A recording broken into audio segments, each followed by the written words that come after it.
開飯嘍！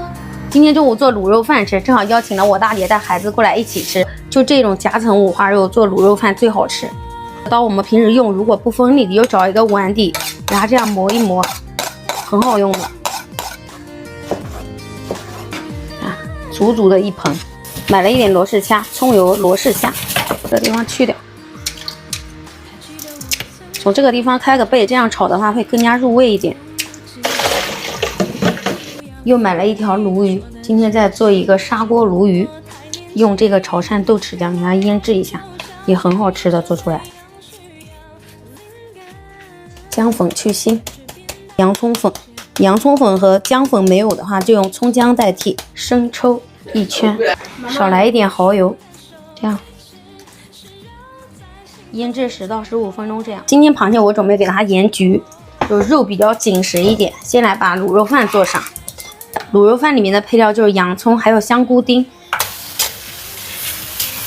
炒乾裡面的水分，煸出裡面的油脂，倒入洋蔥，倒入香菇，調味放3圈生抽，老抽上色，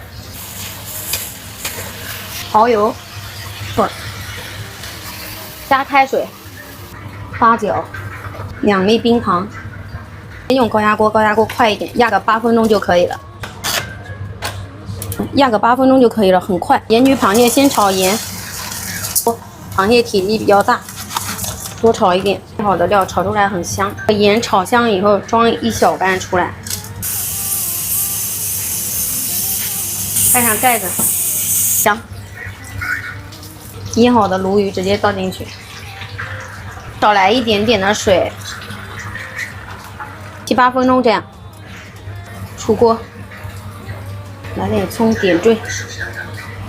這個魚肉真的超級嫩，砂鍋鱸魚，壓了8分鐘，已經很爛糊了。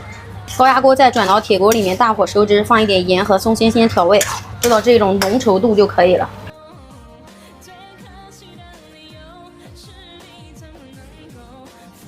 滷肉飯，黃瓜雞蛋湯，比較清淡一點。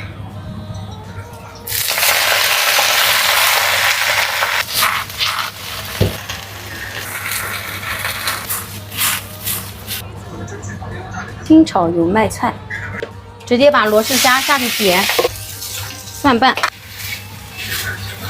生抽、蠔油、糖、鹽、胡椒粉，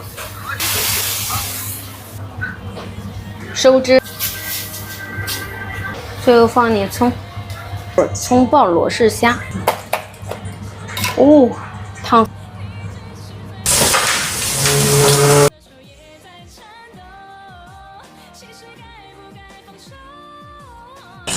哇，好好吃哦！